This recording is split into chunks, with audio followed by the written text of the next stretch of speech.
Olá, amigos telespectadores, estamos começando mais uma série Cariacica Tem Solução, dando sequência no nosso quadro de entrevistas, batendo um papo sobre Cariacica. Hoje nós recebemos aqui nos nossos estúdios a nossa querida Solimara Tosato, ela que é secretária de Assistência Social do município de Cariacica, mas principalmente presidente do PROS Mulher do Estado do Espírito Santo e tantos outros elementos num currículo vasto dessa pessoa que tem uma relação muito boa e muito próxima com nós de Cariacica. Muito obrigado, Mara, pela sua presença conosco e esteja à vontade para falar para os nossos telespectadores e para os nossos internautas. Boa tarde, Sandra. Então, primeiro eu queria pedir permissão para a gente tirar a máscara. A gente está num distanciamento bom aqui, acho que talvez valha a pena. Perfeitamente, gente. Nós estamos respeitando aqui o que determina a Organização Mundial de Saúde, os decretos do governo do estado e da prefeitura. Temos aqui o álcool gel, toda a nossa área foi higienizada, estamos no distanciamento perfeito e, como ela já sugeriu, vamos pedir licença a você para que a gente retire a máscara para interagir melhor com todos. Beleza? Não podem pedir para mim colocar de novo, não sou tão feio assim, hein? Mara, muito obrigado, viu, querida? Obrigada pelo convite.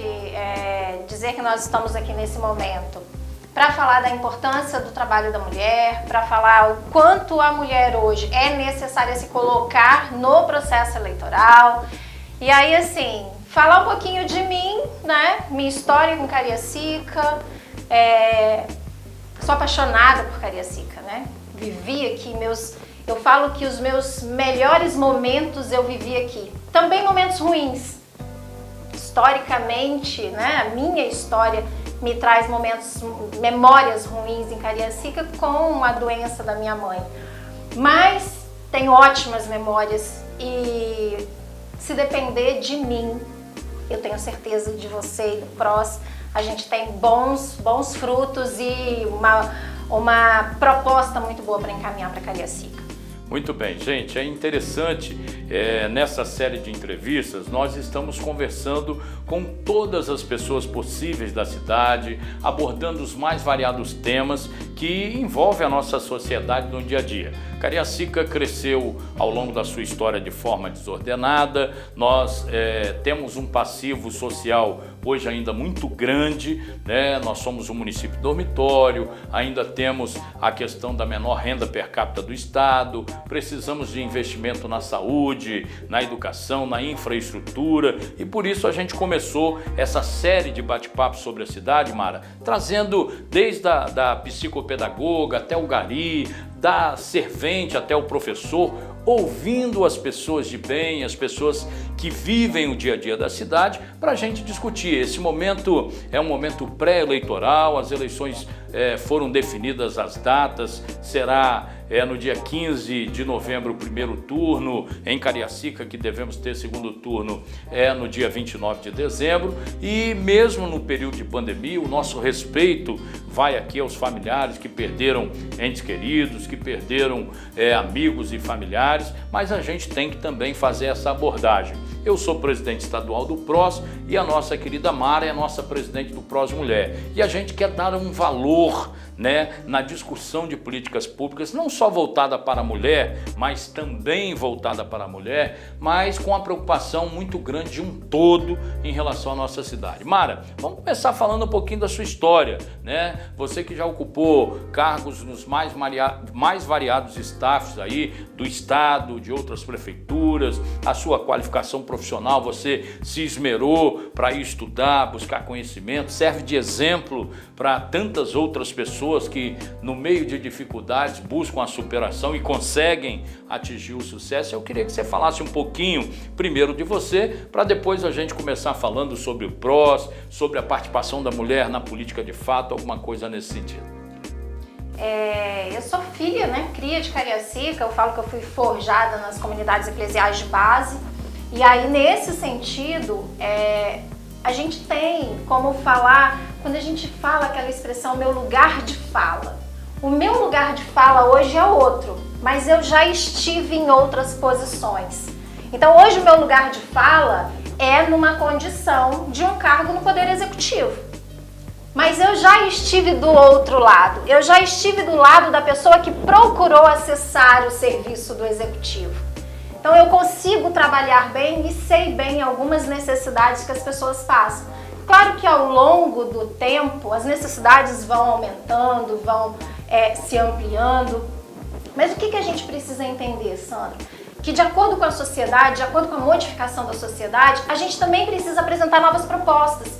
Não dá pra gente ficar nas mesmas propostas de sempre. Aquilo que cabia lá atrás talvez não caiba mais hoje. Então aquilo que eu vivi na minha história lá atrás, que você viveu comigo, que nós somos vizinhos há muito tempo, e aí deixa o tempo, lá na Grande Castelo Branco, e aí talvez aquelas necessidades que nós dois vivenciamos, talvez não sejam essas necessidades mais. Mas a gente tem que sempre ter esse olhar atento, a escuta para a população, entender que essa escuta é importante, entender que essa necessidade que a gente viveu, vive ainda, que a gente precisa apresentar respostas. E é nisso tudo que eu pautei a minha vida, sabe? Seja no Poder Legislativo, que eu trabalhei um tempo na Assembleia Legislativa, seja no Poder Executivo, nas prefeituras pelas quais eu passei, a intenção era essa. A intenção era oportunizar a população, uma maneira de ouvir e uma maneira também de fazer entregas. Porque não adianta só ouvir, a gente também tem que apresentar propostas, a gente também tem que apresentar uma forma que essa escuta seja qualificada. E a gente qualifica isso como? Nas entregas. É nas entregas que a gente qualifica essas escutas. Então não adianta eu fazer várias reuniões, não adianta eu fazer várias escutas, não adianta eu criar vários canais se a devolutiva não acontece. E as devolutivas têm que acontecer com canais certos. Porque aí eu preciso gerenciar orçamento, eu preciso gerenciar projetos, eu preciso gerenciar a escuta com a população, porque senão ela não vem qualificada para mim. Às vezes o que está chegando para mim não é o que exatamente a comunidade precisa. Então tudo isso precisa ser gerenciado. E é a partir da participação política que se faz esse gerenciamento.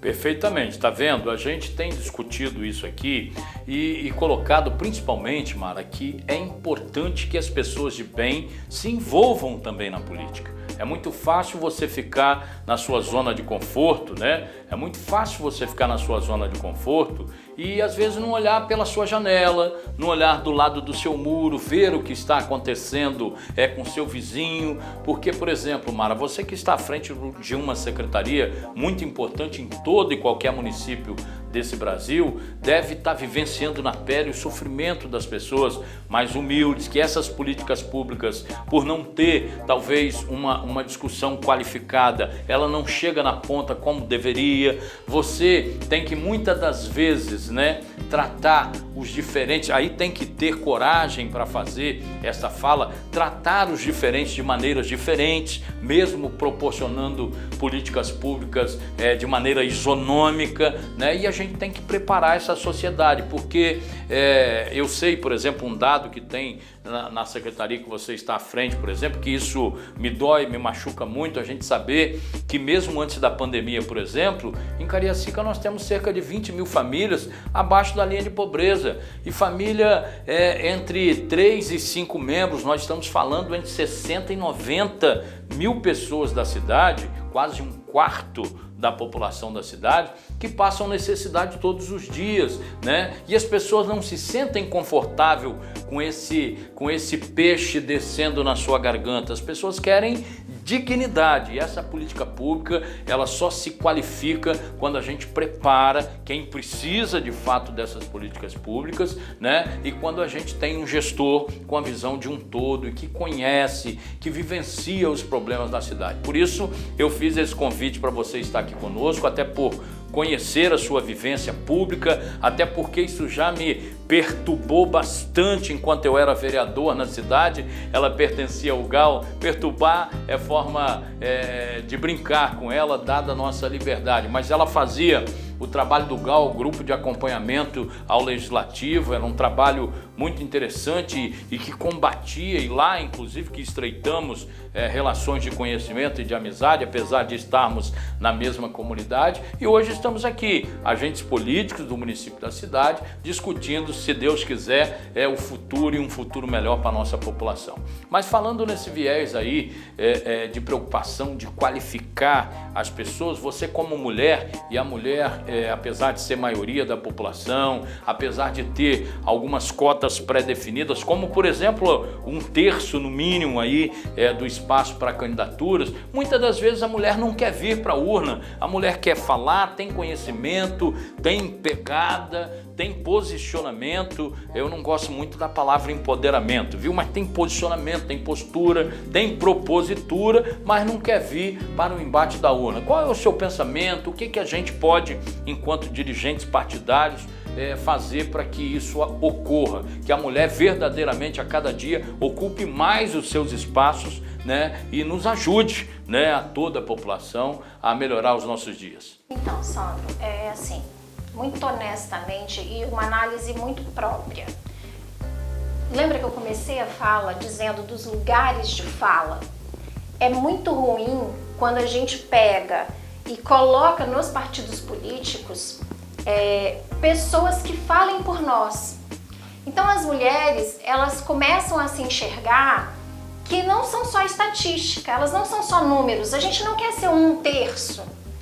Então, quando a gente pega um partido político que banca essa decisão de um espaço de fala, de fato, igual, por exemplo, o PROS me coloca uma mulher na presidência estadual da mulher, né? E a gente trabalhar isso de forma a fazer com que as mulheres entendam a necessidade de participar desse momento, mas não só nesse momento.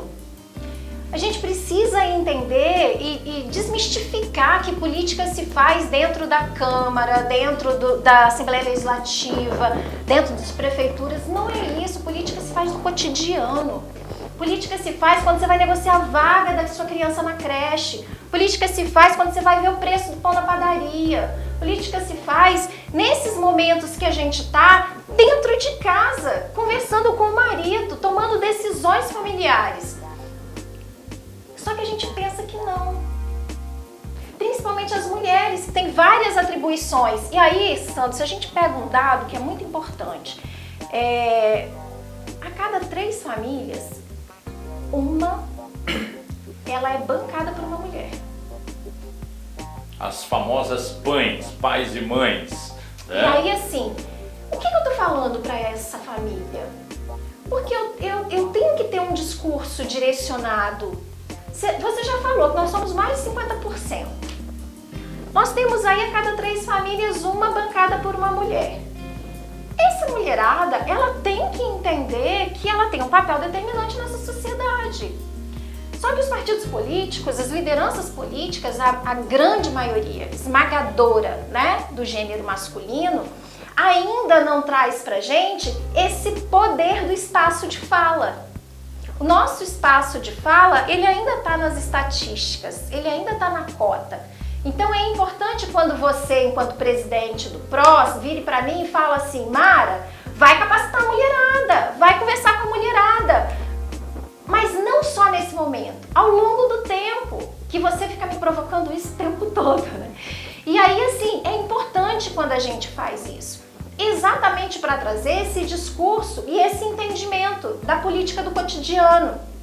Porque quando eu trago essa política do cotidiano, eu começo a colocar na mulher a percepção de que ela pode, porque ela faz isso em casa, porque ela faz isso com os filhos, e ela pode fazer isso na cidade, ela pode fazer isso na poli, entendeu? Porque assim, a política nada mais é que isso, gerenciar a sua cidade. E a gente faz isso muito bem. A mulher faz isso muito bem. Em casa, com a família, no trabalho. Não que os homens não façam, mas aí eu tenho que trazer, né? Sinto muito te dizer, mas até estatisticamente falando. Perfeitamente, talvez pela forma de pensar talvez um pouco mais rápido, de ter uma visão até cientificamente provada que a visão da mulher é diferenciada, a sensibilidade da mulher, porque o fato de ser mãe, eu sou pai de 3 filhos, Bruna, Thalia e Emanuel, é uma alegria muito grande, mas eu tô com o Emanuel lá com 1 ano e 11 meses, mas é a Thaís que cuida mais dele, que tá mais com ele, a forma de cuidar da mulher, a atenção, o zelo, o carinho. O homem é mais, até por questões culturais, né, das criações dos nossos antepassados, o homem é ainda visto como o provedor, o tomador de decisões, e a gente tem que mudar essa questão cultural. O que você pensa que é possível a gente fazer? Primeiro, né, nós ainda vivenciamos dias terríveis de violência doméstica, de violência contra a mulher, apesar da Lei Maria da Penha, apesar das punições, né, e tudo mais, mas ainda está culturalmente incutida na mente do ser humano, está no pensar do ser humano que a mulher às vezes lhe pertence, é um bem, e isso a gente precisa erradicar da nossa sociedade. O que você acha que, tanto como pessoa, né, que pode sair da sua zona de conforto, como agente político, como gestor público, pode fazer para melhorar isso, para propiciar dias melhores para a nossa população, em especial para as mulheres e para as nossas famílias? Tá. Quando a gente pensa mulher e traz a ideia de objeto, de posse, de pertencimento, seja a questão de gênero, um homem pertencer, seja a questão familiar. E aí quando a gente pensa mulher nessa questão de objeto, né, de posse, então eu tenho o homem que pensa que, o marido que pensa que a mulher é posse dele, eu tenho o pai que pensa que a esposa, o filho, as filhas pertencem, eu tenho uma sociedade que também traz isso para a mulher.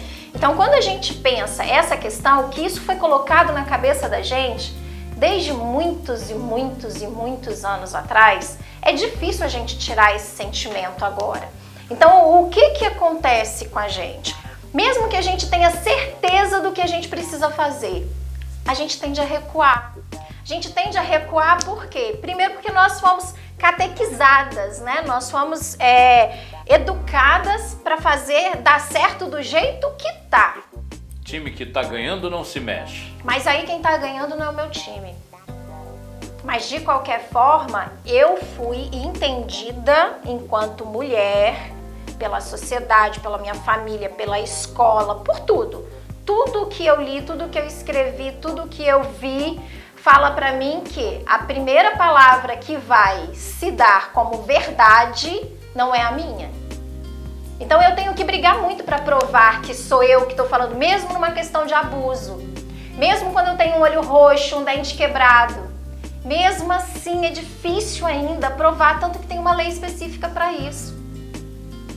Tanto que precisa de elementos específicos para isso. E sabe o que é engraçado? Não é só o homem que duvida, a própria mulher duvida. Por quê? Porque é difícil pra gente entender todo esse mecanismo que acontece com a gente. É difícil pra gente entender tudo que a gente está vivendo e que a gente tem possibilidade de romper. Então, quando a gente propõe um rompimento, a primeira coisa que a gente precisa, Sandro, e aí a gente precisa entender isso como política pública, é a rede de proteção. Quando a gente fala de rede de proteção, a gente não está falando de uma rede de proteção somente familiar, somente de amigos. A gente está falando de uma rede de proteção de saúde pública, de segurança pública, de políticas públicas, para que essa mulher tenha canais aonde ela possa sair desse sistema opressor que ela vive. E aí, se você pensa, poxa vida, eu tô falando nisso numa situação de violência doméstica, mas amplia isso para uma situação de opressão intelectual. Eu tenho uma mulher que tem uma capacidade tremenda, mas ela tá lá, reprimida, no cantinho contida, dela, temerosa. Ela escreve, ela quer participar, mas nesse momento ela não tem nada encorajando ela, não tem nada que oportunize isso. Entende que também isso tem que ser considerado como uma política pública para que isso possa acontecer. Então, criar esses espaços de debate, de participação, de não só discussão e debate, mas também de resolução, sabe? A mulher tem que entender que ela não vai lá só para falar, ela vai lá também para ajudar a tomar as decisões. E aí, o partido político é muito importante, porque é o mecanismo que a gente tem hoje para fazer as coisas acontecerem. É a maneira que a gente tem hoje de fazer, de fato, a mudança, né? Eu acredito que... Mara, eu gosto muito da política, mas eu não queria ser candidata. Eu falei, tudo bem, se propõe ao debate primeiro. Se propõe ao debate. Aberta, né? Na hora que ela começar a ir para o debate, na hora que ela começar a participar, dificilmente essa mulher recua. Perfeito. Dificilmente ela vai recuar do debate, dificilmente ela vai recuar da oportunidade que vão dar para ela. Por quê? Porque ela vai entender o lugar de fala, porque ela vai entender o lugar que pertence a ela, porque até então a gente tinha gente falando pela gente. E além disso, como eu falei, né, existe na cultura machista, e que você bem colocou, que as próprias mulheres desconfiam, né? Será que ela não provocou para o cara agredi-la? Algumas mulheres questionam isso. Não, mas ela estava com uma roupinha muito curta, por isso o cara abusou ou usou, né? Então essa questão cultural realmente tem que ser muito bem trabalhada, e aí a mulher se sentir pertencente ao seu ambiente de convívio no dia a dia, isso tem que ser muito bem trabalhado. E é muito fácil também, né, Mara? Às vezes você, hoje nós estamos num descrédito danado em relação aos políticos e à política, né? Mas é muito fácil você só apontar o dedo, é muito fácil você só ir para a rede social, escondido atrás de um fake news, ou até mesmo na sua rede, só criticar, apontar o dedo. E cadê a sua sugestão? Cadê a sua posição propositiva? Cadê o seu chamamento para o debate, né? E aí, o que é importante, eu queria ouvir a sua opinião em relação a isso também, o que é importante é não colocarmos todos em uma vala comum, que é o mais cômodo, né? Eu gosto muito de falar, a gente precisa sair da nossa zona de conforto, né? E o que você pensa que será possível, o que é possível para a gente reverter essa imagem? Eu sei que vai demorar muito tempo, a imagem do político bandido que, lamentavelmente, em tempos de pandemia, estão surrupiando o dinheiro público, né? Uma coisa absurda, a gente está vendo em alguns estados, em alguns municípios, pessoas que não têm comprometimento com a saúde, com a vida do seu semelhante, a gente vê. Mas não é todo mundo que é do mesmo jeito, a gente ainda tem esperança. E o que você pensa que a gente pode fazer enquanto partido político, enquanto agente político, enquanto líder comunitário, enquanto gestor? O que a gente pode fazer para tentar mudar esse pensar da população? É claro, quando você entrega, né, talvez em determinado segmento, naquele momento, você consegue convencer, digamos aí, uma meia dúzia, uma determinada fatia da população. Mas o que a gente pode fazer para, em curto, médio e longo prazo, a gente mudar um pouco essa cultura de que todos devem estar numa vala comum? Eu tenho me preocupado muito com o momento que a gente está vivendo, sabe, Sandra? Porque eu estou percebendo que só os extremos estão se pronunciando. Eu tenho dois extremos muito raivosos, né? E utilizando a rede social, utilizando alguns canais aí para destilar ódio mesmo. Mas aí o que eu penso a respeito disso, né? Primeira coisa que quando alguém vem falar para mim assim, poxa vida, mas você tá no mundo político, né? Um mundo tão assim, tão... A primeira coisa que eu falo é o seguinte, olha só, eu sou uma agente pública. Eu sou agente pública. E aí eu pego a profissão da pessoa que tá falando comigo. Qual é a sua profissão? Aí a pessoa fala pra mim, qualquer profissão, pensa qualquer profissão. Quem tá aí pensa qualquer profissão. Eu pergunto, todo mundo da sua profissão é perfeito, é ótimo. Não tem ninguém na sua profissão que não presta. Porque se a gente for nessa linha, cara, na minha família tem gente que é boa e tem gente que não é tão boa. Sabe, em todas as profissões a gente vai ter bons profissionais e profissionais que não são tão bons. Não dá pra gente colocar e nivelar todo mundo por baixo. Eu me recuso a desacreditar na sociedade. Eu me recuso. E para mim, nós temos muitos agentes políticos bons que querem fazer a diferença. E a gente precisa acreditar nisso, sabe, Sandro? Eu não posso pegar um discurso comum, eu não posso pegar um discurso que vai na necessidade da difamação e alimentar esse discurso. Mas qual é o nosso problema hoje? É que qualquer fala que você faz, você está sendo massacrado. Está sendo massacrado. E aí a gente precisa entender, eu acho que a gente, até antropologicamente falando mesmo, sabe? A gente precisa entender que momento é esse que a gente está vivendo, aonde as pessoas estão dando vazão a uma raiva já contida há muito tempo aí, né? E precisando se expressar de uma maneira que a gente não está conseguindo muito bem lidar. Acredito que o debate, que o diálogo sempre é o melhor caminho. Sempre, sempre, sempre. A gente precisa abrir os espaços de diálogo. Mas de qualquer forma não dá para eu ficar só apanhando, só levando porrada. A gente tem que entender também fake news, coisas que são falsas. A gente tem que denunciar, tem que levar para frente e mostrar para essas pessoas que não pode ser de qualquer jeito, né? Não dá para ser de qualquer jeito. Todo mundo tem que ser responsabilizado pelo que fala. Mas a gente também tem que entender que é um momento muito complicado que a gente está vivendo. E mais aí, nesse momento, mais ainda a gente precisa de pessoas comprometidas. Muito bem, por isso o chamamento de você, pessoa de bem do nosso município de Cariacica, tem que estar atento. Nós estamos em meio à pandemia, mas as eleições vão acontecer. Nós temos que discutir as eleições, porque vamos mudar, né, todos os gestores, né, dos municípios pelo estado e pelo Brasil afora. Aqui mesmo em Cariacica tem vários nomes colocados como pré-candidatos a prefeito, o meu também legitimamente colocado como pré-candidato a prefeito.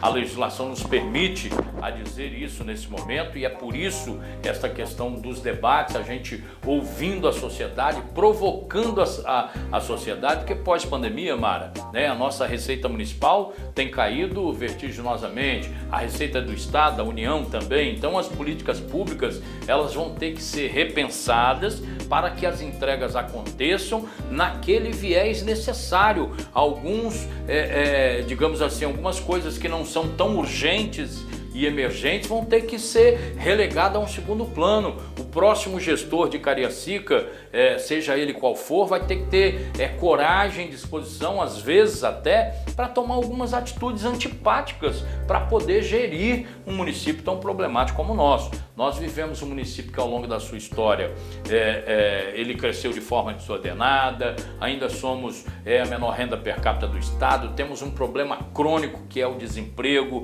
e a gente tem conversado com várias pessoas da sociedade dizendo justamente que o emprego é que traz dignidade para a pessoa e a gente está muito focado nisso, conversando com as grandes empresas. Eu, enquanto deputado estadual, trabalhei junto com a prefeitura municipal, com o governo do estado, com o TERCA aqui na nossa região do contorno, para trazer um entreposto da Zona Franca de Manaus para cá, para gerar mais emprego para a nossa população.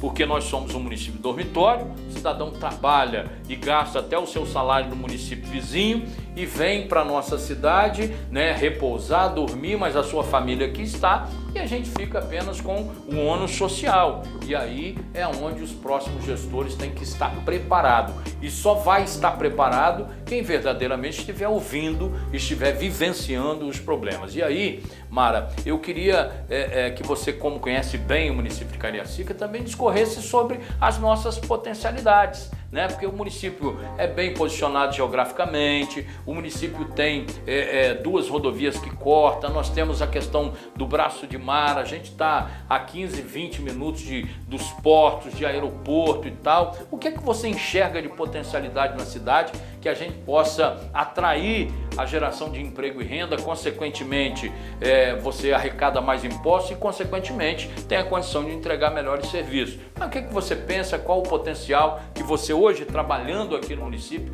enxerga que o próximo gestor público tem que bater na tecla para que Cariacica avance e avance em favor da nossa população muito mais?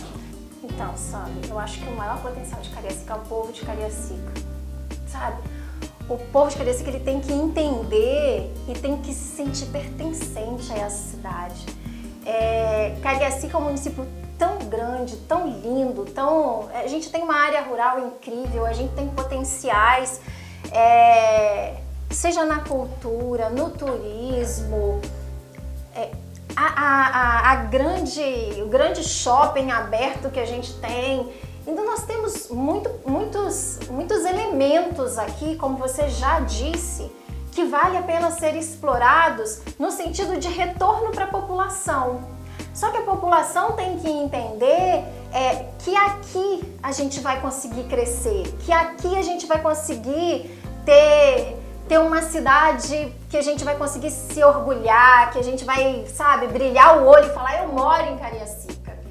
Isso é muito importante. Acho que a primeira coisa, cuidar da população, cuida do povo de Cariacica.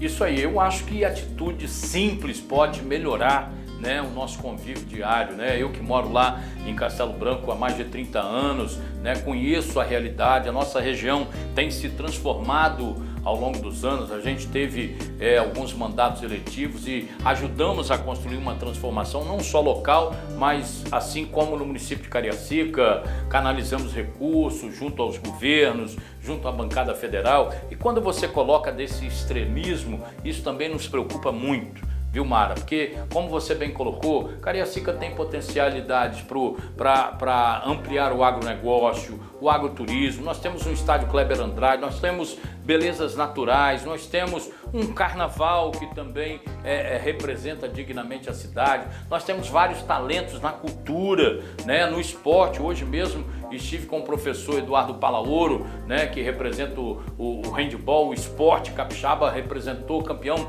mundial na França. Nós temos pessoas, como você coloca, com potenciais excepcionais que podem difundir as mais variadas atividades. Agora, com a questão da pandemia, você falou do grande shopping aberto, que é a Expedito Garcia, tem uma remodelagem sendo planejada para a Expedito Garcia, isso tem que ser disseminado também para as principais das demais bairros, das demais comunidades, demais regiões. A gente tem que pensar junto e organizar com eixos importantes da saúde, da ciência e tecnologia, o e-commerce, como eu falei agora, as pessoas têm que estar migrando realmente para plataformas digitais, para minimizar custos dos seus negócios. A palavra se reinventar está muito em evidência, mas é uma realidade, né? Você vê, as pessoas estão valorizando o comércio local, o comércio de bairro, uma forma de se reinventar. Então Cariacica tem todas essas potencialidades. Eu acho que Cariacica, até pela posição geográfica, tem como a gente ter e criar, a gente está pensando nisso, está conversando com pessoas, criar aqui um centro de referência de ciência, tecnologia e pesquisa, até porque temos o CEPID aqui, temos o IFES aqui. Eu tenho conversado com o governador Renato Casagrande para trazer a Secretaria de Ciência e Tecnologia aqui para Cariacica, assim como ele está fortalecendo o centro de Vitória, tem que olhar para nós aqui também, né? E a gente, pela logística, tem condição sim e potencial, e principalmente pelo que você falou, né? O maior patrimônio de uma cidade, como eu sempre gosto de dizer, é a nossa gente, e a gente se supera no dia a dia. Mara, eu acho que a gente ficaria aqui por 2 horas, 3 horas falando. Você que lá no passado já disse que queria ser minha vice, né? Não é vice ainda, mas é a presidente do Prós Mulher. Já estamos juntos, né? Desenhando políticas públicas ao longo do Espírito Santo, em especial em Cariacica, e construindo para o futuro do Brasil também. Eu fico muito feliz, gostaria que você deixasse aqui a sua mensagem final para todos nós, né? Em outras oportunidades vamos estar juntos e mais uma vez cobrando a você, olha, capacita as nossas mulheres, hein? Como presidente do Prós Mulher, a doutora Silvia, que é presidente do Prós Mulher aqui em Cariacica, já lhe cobrou outro dia também aí na reunião online. Aproveito para deixar o meu abraço e você pode fazer as suas considerações finais aqui. Dizer aí para a mulherada, sigam firme, tenham confiança que a gente vai conseguir fazer a diferença na sociedade. Muito bem, estamos encerrando aí mais uma entrevista da série Bate-Papo sobre Cariacica, na sequência do nosso projeto Cariacica Tem Solução. E Cariacica tem solução mesmo. Eu e você fazemos o nós e vamos juntos encontrar melhores dias para a nossa população. Que Deus abençoe a todos vocês, que Deus possa estar iluminando a todos vocês. Não se omitam em ano eleitoral, optem sim por algum nome, tem vários nomes legítimos sendo postos aí à disposição da sociedade. E nós aqui, nesse bate-papo sobre Cariacica, nesse tema Cariacica tem solução, queremos justamente com você encontrar os melhores caminhos para a nossa cidade. Que Deus abençoe a todos, até a próxima, fiquem com Deus. Tchau, tchau.